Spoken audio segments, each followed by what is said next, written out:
Shalom, salam satu iman. Bacaan kita pada hari ini terambil dari Kejadian pasalnya yang ketiga, ayatnya yang ke-6. Perempuan itu melihat bahwa buah pohon itu baik untuk dimakan dan sedap kelihatannya.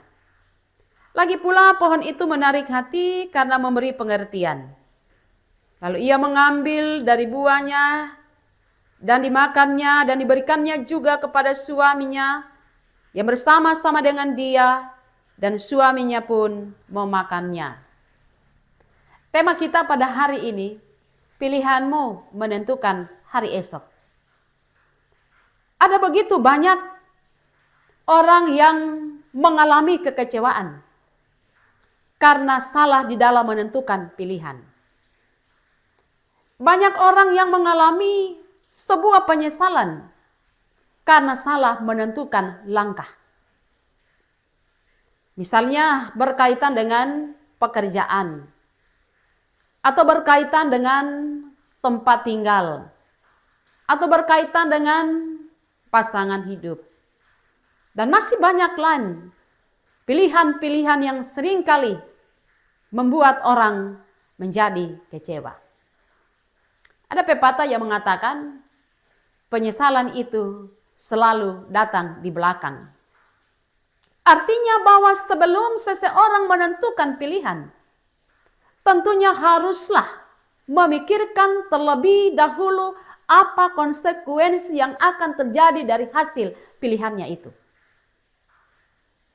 Kadangkala orang menentukan pilihan dalam keadaan marah atau karena dia emosi. Nah, pilihan seperti ini atau keputusan yang dia ambil itu tentunya tidak akan bisa dipertanggungjawabkan. Itu dipastikan pasti akan mendatangkan penyesalan. Karena sudah emosi, tidak lagi menggunakan akal sehat.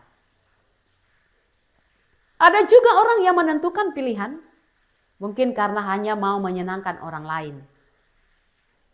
Mungkin karena ikut rame. Ada juga orang yang menentukan pilihan karena melihat keuntungan sesaat.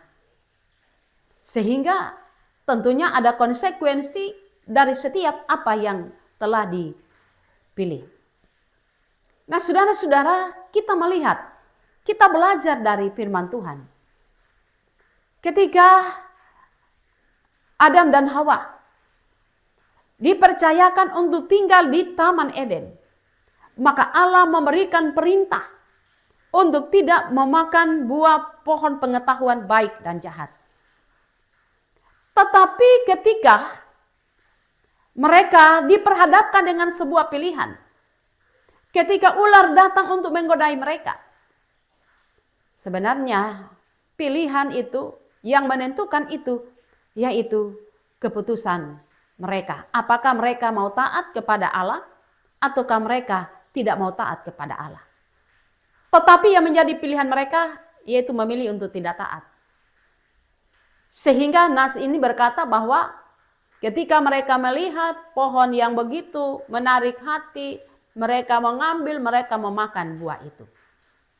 Dan lihat apa konsekuensinya. Konsekuensinya yaitu mereka merasa malu. Mereka melihat bahwa diri mereka telanjang. Dan mereka diusir dari Taman Eden. Ini adalah sebuah konsekuensi yang sungguh sangat memprihatinkan.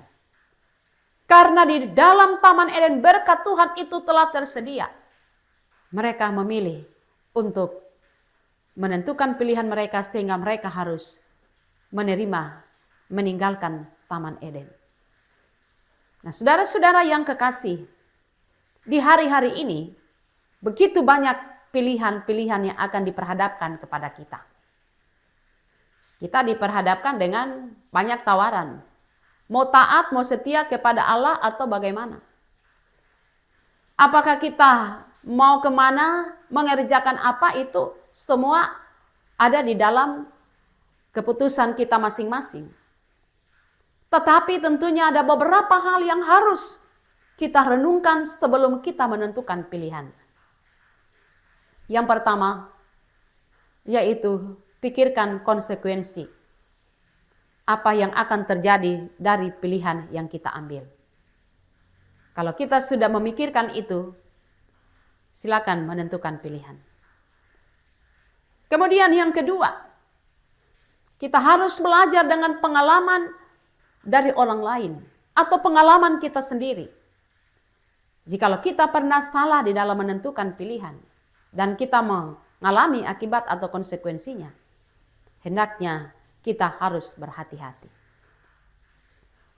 Kemudian yang ketiga, jangan menentukan pilihan karena kita ingin mendapatkan keuntungan pada saat itu. Karena itu juga kita akan diperhadapkan dengan berbagai macam konsekuensi yang harus kita hadapi. Karena itu pada hari ini, mari kita akan menjalani kehidupan hari ini dan seterusnya.